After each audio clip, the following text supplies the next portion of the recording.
سلام و احترامات خدمت یک شما عزیزان بیننده. امیدوار هستم که در هر نقطه از جهان هستین خوب و خوش و آرام بوده و لباس عافیت بر تن داشته باشید. دوستان عزیز، هادی عظیمی هستم، یکی از مسئولین مقطع دکترا در کشور چین که مدت 10 سال است در اینجا زندگی و تحصیل میکنم.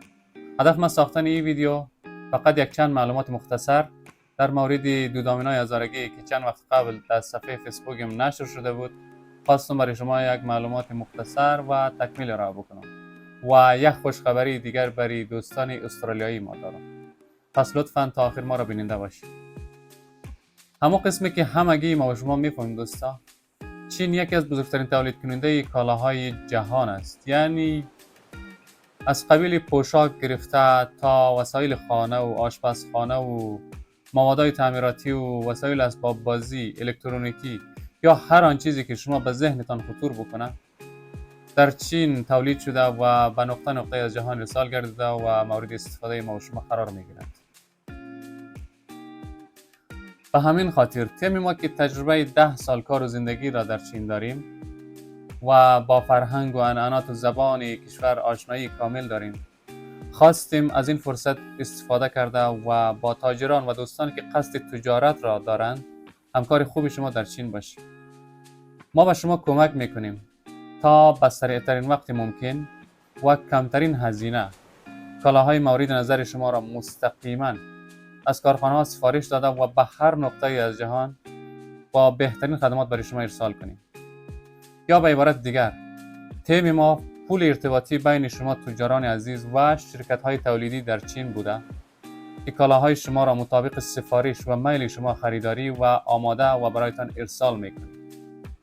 همچنان دوستانی که قصد سفر در چین را دارند، تیم ما نیز خدماتی از جمله مترجمی یا ترجمانی و یا هر نوع خدمات دیگر در داخل چین را برای شما دوستا ارائه میکند. پس لطفاً صفحه فیسبوک ما یعنی خرید آسان از چین را دنبال و به اشتراک بگذارید تا از جدیدترین ویدیو و خدمات ما در چین آگاه شوید.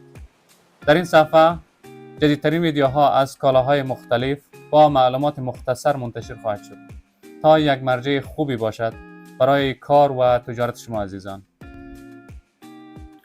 و در اخیر خوشخبری که برای دوستان نیوزلندی و استرالیایی خود دارم است که شما عزیزانی که از پاسپورت نیوزلند و یا استرالیا برخوردار هستین میتونین سر از تاریخ 1 جولای همین امسال یعنی چند روز بعد در چین بدون ویزا به مدت 15 روز اقامت داشته و سفر نمایید. این یک فرصت بسیار عالی است برای آن عده عزیزانی که میخواهد کاروبار بزنس را اندازی بکند. پس لطفاً از این فرصت عالی استفاده نمایید. دوستان عزیز، جهان سپاس که تا این دم ما را همراهی نمودید. لطفاً صفحه فیسبوک ما را لایک و اشتراک گذاری نمایید تا از جدیدترین معلومات ها در مورد تجارت در چین آگاه شوید. تا ویدیوی بعد، بدرود.